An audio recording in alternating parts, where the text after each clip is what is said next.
नमस्कार, आप देख रहे हैं सी न्यूज भारत में गौरी वर्मा। वक्त हो चुका है न्यूज बुलेटिन का। इस बुलेटिन में बात होगी महोबा की, जहां महिला जिला अस्पताल पर लगा घूसखोरी करने का आरोप। साथ ही चर्चा होगी मोतिहारी की, जहां भाजपा मंडल महामंत्री अरुण पांडे पंचतत्व में हुए विलीन। और बात होगी सुल्तानपुर की, जहां लम्भुआ में भाजपाइयों ने प्रधानमंत्री के धन्यवाद कार्यक्रम का किया आयोजन। और भी तमाम खबरों पर होगी विस्तार से चर्चा। अव्यवस्थाओं और भ्रष्टाचार को लेकर अक्सर सुर्खियों में रहने वाला महिला जिला अस्पताल एक बार फिर सुर्खियों में है। इस बार किसी मरीज या तीमारदार से अवैध धन उगाही या फिर अस्पताल की अव्यवस्थाएं नहीं, बल्कि जिला अस्पताल के सीएमएस पर अस्पताल के ही वरिष्ठ परामर्शदाता द्वारा गंभीर आरोप लगाए गए हैं। आरोप है कि जिला अस्पताल के सीएमएस ने वरिष्ठ परामर्शदाता से नौकरी करने के एवज में प्रति महीने हजारों रुपए सुविधा शुल्क की मांग की है। पैसे न देने पर अभद्रता कर जान से मारने की धमकी दी गई, जिसके चलते वरिष्ठ परामर्शदाता की हालत बिगड़ गई, जिन्हें उपचार के लिए जिला अस्पताल में भर्ती कराया गया। मामले की सूचना मिलते ही सीएमओ ने जिला अस्पताल पहुंचकर चिकित्सक का हाल जाना और बेहतर उपचार करने के निर्देश दिए हैं। उन पर क्या कहेंगे आप? नहीं, वैसा तो कुछ हुआ नहीं है। उनका बीपी बढ़ा हुआ होगा तो उन्होंने कह दिया होगा। बाकी पहले भी उनका बीपी बढ़ता रहा है। सीएमओ साहब थे जब वो एमके सिन्हा साहब, तो उनसे भी कुछ ऐसे ही मतलब जो है हो गया था उनका झगड़ा, लेकिन आज तो कुछ नहीं हुआ वैसा। तो सर क्या इस मामले को, जैसे पहले भी मामले हुए हैं, बीपी बढ़ने के कारण एकदम गुस्सा हाँ, तो वो उसी से क्या जोड़ सकते हैं? हाँ, ये मतलब हो सकता है कि उसी तरीके से हो गया हो, बीपी बढ़ने से। वर्कलोड ज्यादा है, कुछ ऐसा कुछ है? वर्कलोड तो है ही महिला अस्पताल में, उसकी वजह से भी समस्याएं तो आती ही हैं। अब वर्कलोड के लिए तो ये है कि हम लोग 1-1 बजे रात तक जाते हैं और सब काम करते हैं, तो उसकी वजह से भी हो गया हो। आप पर जो आरोप लगा है वो क्या? नहीं, ऐसा कुछ नहीं हुआ है, ये सब निराधार है, कोई आरोप कहाँ नहीं। भर्ती कराया गया? हमको नहीं पता कि कहाँ है। महोबा से सी न्यूज संवाददाता राहुल कश्यप की रिपोर्ट। बिहार दरभंगा गौरा बौराम मध्य विद्यालय विष्णुपुर घाट मोहम्मद शाहिद हुसैन खान को भावभीनी विदाई दी गई। मौके पर प्रखंड शिक्षा पदाधिकारी आशानंद हाजरा, बीपीएम धर्मेंद्र कुमार, प्रदुमन पासवान, प्रधानाध्यापक सहित कई शिक्षक और शिक्षिकाएं मौजूद रहीं। देखिए क्या कहा सेवानिवृत्त शिक्षक ने। आपका शुभ नाम? मेरा नाम मोहम्मद शाहिद हुसैन खान, कहाँ से सेवानिवृत्त हुए? मध्य विद्यालय विष्णुपुर घाट से। सेवानिवृत्त होने के बाद अब आप अपना समय कैसे व्यतीत कीजिएगा? अपना जो काम है उससे चलता रहेगा, जो काम कर रहे हैं उसी में। किस तरह से आप अपना समय किस तरह से सदुपयोग करेंगे? जिस तरह से हम स्कूल आते हैं उसी तरह से हमारा टाइम रहेगा आने जाने का। जो काम हम कर रहे हैं उसी में हम लगे रहेंगे।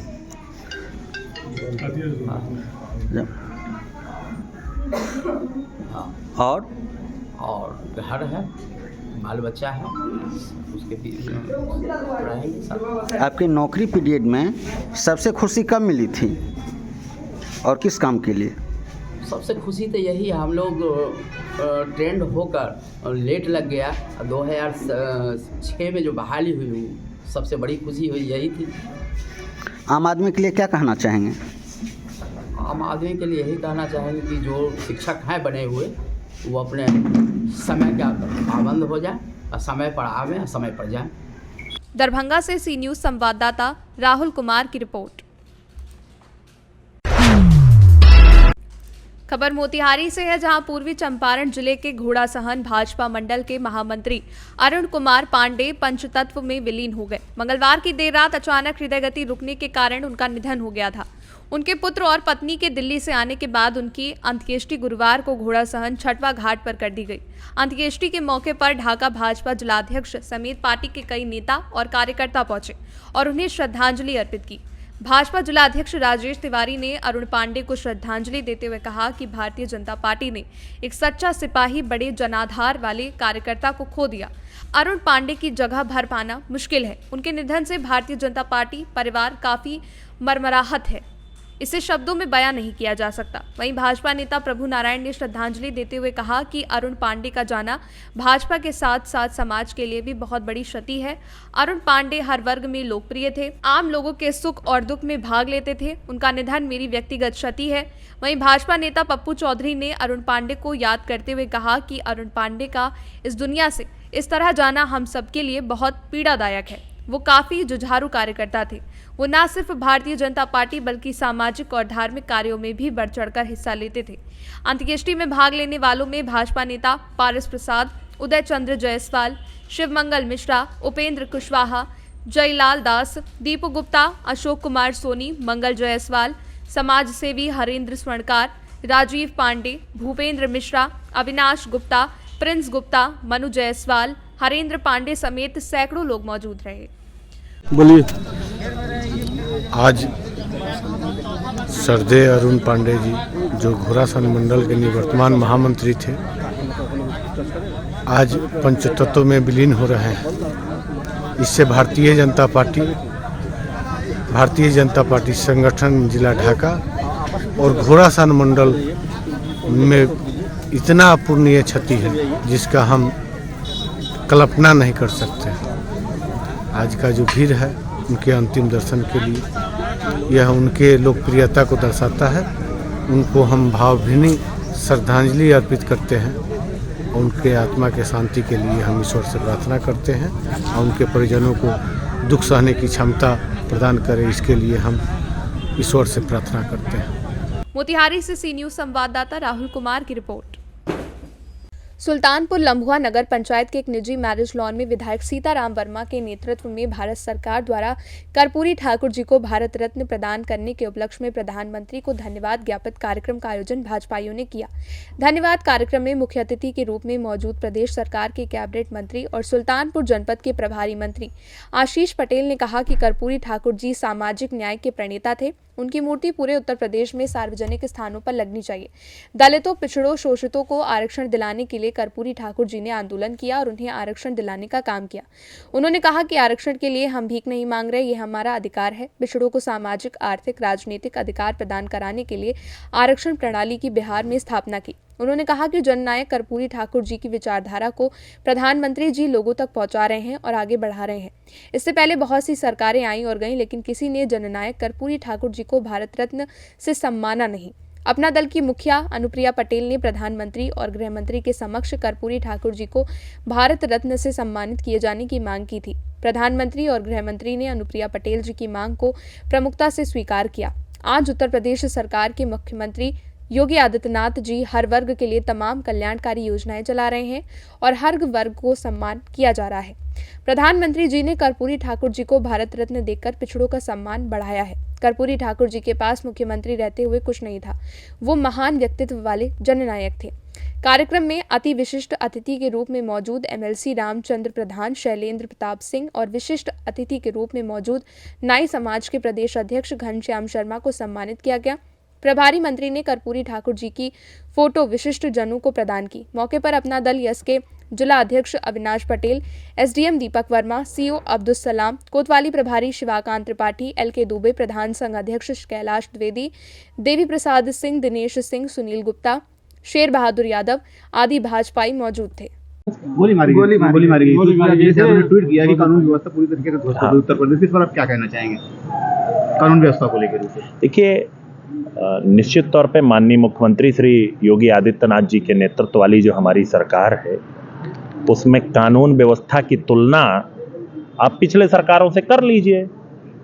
यहाँ जनमानस है, जानता है कि क्या अंतर है, और स्थानीय स्तर पर अगर कोई ऐसी घटना होती है तो मैं निश्चित तौर पे आपको प्रभारी मंत्री के तौर पे आपको आश्वस्त करता हूं, ऐसे किसी भी अपराधी को हमारी सरकार बख्शेगी नहीं। उसको ऐसी सजा दी जाएगी कि उसकी पीढ़ियां याद रखेंगी।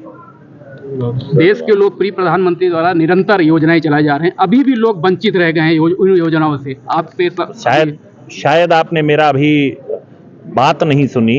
मैंने थोड़ी देर पहले एक बात कही कि माननीय प्रधानमंत्री जी ने विकसित भारत यात्रा इसीलिए चलाई थी कि जो छूट गए हैं, जो कर्पूरी ठाकुर जी का सामाजिक न्याय की अवधारणा थी, हर व्यक्ति को सम्मान, हर व्यक्ति को अधिकार, जीने का बेहतर स्तर देने के लिए जो कर्पूरी ठाकुर जी ने एक संकल्प लिया था, उस संकल्प को इसी विकसित भारत यात्रा के। सुल्तानपुर से सी न्यूज संवाददाता वाजिद हुसैन की रिपोर्ट।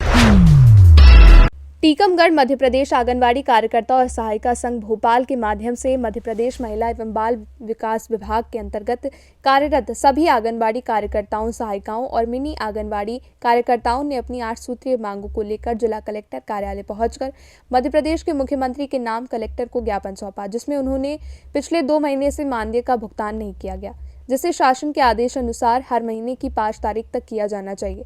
किराए के भवन में संचालित हो रहे आंगनबाड़ी केंद्रों में भवन के किराए का भुगतान हर महीने की 5 तारीख तक हो और केंद्र सरकार के आदेश अनुसार मध्य प्रदेश में मिनी आंगनबाड़ी केंद्रों को पूर्ण केंद्र में उन्नयन कर मिनी आंगनबाड़ी कार्यकर्ता को फुल कार्यकर्ता बनाते हुए सहायिका सहित समस्त सुविधाएं प्रदान करने की मांगों सहित 8 सूत्रीय मांगे रखी हैं। आज जो आंगनबाड़ी कार्यकर्ताओं ने ज्ञापन सौंपा है, क्या पूरा मामला है? मध्य प्रदेश आंगनबाड़ी कार्यकर्ता और सहायता संघ जो है टीकमगढ़ शाखा में एक ज्ञापन सौंपा है, जिसमें आंगनबाड़ी कार्यकर्ताओं ने 8 बिंदुओं की मांग की है। इसके संबंध में मैं जो मुख्यमंत्री कार्रवाई भेजा। पता है जो आज आप लोगों ने ज्ञापन दिया, किन मांगों को लेकर ज्ञापन दिया गया है? हमारे ज़िले में 2 महीने से आंगनवाड़ी कार्यकर्ता, सहायिका और मिनी वर्कर को मानदेय नहीं दिया जा रहा है। बार बार संपर्क करने पर यही जवाब दे दिया जाता कि बजट इशू नहीं हुआ है वित्त विभाग से। लेकिन हम आंगनवाड़ी कार्यकर्ता, सहायिका जो कि इतना कम मानदेय पाती हैं, उनके लिए ही सरकार के पास बजट क्यों नहीं है? इससे हमारी आंगनवाड़ी कार्यकर्ताएं बहुत आक्रोशित थी और उसी के लिए हम लोगों ने आज ज्ञापन दिया है। और भी हमारी जिला स्तरीय जो मांगे हैं उनको भी हमने इसमें सम्मिलित किया है। जैसे पिछले 1 वर्ष से मंगल दिवस की राशि, मोबाइल डाटा से जो काम हो रहा है उसकी राशि भी नहीं हम लोगों को मिल रही है। 2 वर्ष से यूनिफॉर्म की राशि भी नहीं मिल रही है। केंद्रों पे कई आयोजन होते हैं, उनकी कोई राशि नहीं हम लोगों को मिलती है। भवन किराया 6-6 महीने नहीं मिलता है। इस कारण से हम लोग परेशान होते हैं, हमें अपने व्यय से ये सारे काम करने पड़ रहे हैं। इसके पहले भी आप लोगों ने कई बार ज्ञापन दिया है, आपकी मांगें नहीं होती हैं, तो और आगे अब क्या करेंगे आप? और आगे आज भी प्रदेश नेतृत्व पर ही ज्ञापन था और इसके आगे भी प्रदेश का जो नेतृत्व हम लोगों को निर्देश करेगा, उसके आधार पर हम लोग आगे भी अपना आंदोलन जारी रखेंगे अगर मांगें पूरी नहीं होती हैं। अभी क्या आश्वासन मिला है?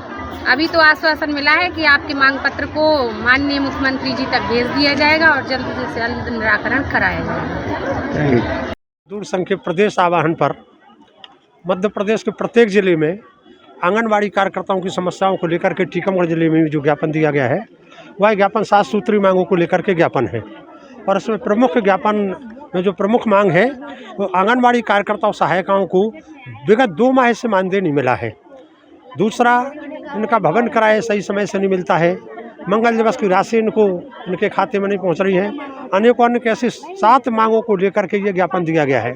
प्रदेश स्तर पर एक मांग है, कहीं कहीं जो पोषण आहार भेजा जाता है उन आंगनबाड़ी कार्यकर्ताओं को परियोजना स्तर से उठाने का काम करना पड़ता है, जबकि शासन के ऐसे प्रावधान है कि परियोजना स्तर से प्रत्येक आंगनबाड़ी केंद्र पर पोषण आहार भेजा जाना चाहिए था। तो ये व्यवस्थाओं को लेकर के, इन सारी व्यवस्थाओं को लेकर के आज जो ज्ञापन दिया है वो माननीय मुख्यमंत्री जी के नाम है। अगर ये मांगें पूरी नहीं होंगी तो जो भारतीय मजदूर संघ अगला जो कदम उठाएगा वो पूरे मध्य प्रदेश में आंगनबाड़ी कार्यकर्ता सहायिका संघ उसका समर्थन करते हुए अगला कार्यक्रम जो तय करेगा भारतीय मजदूर संघ।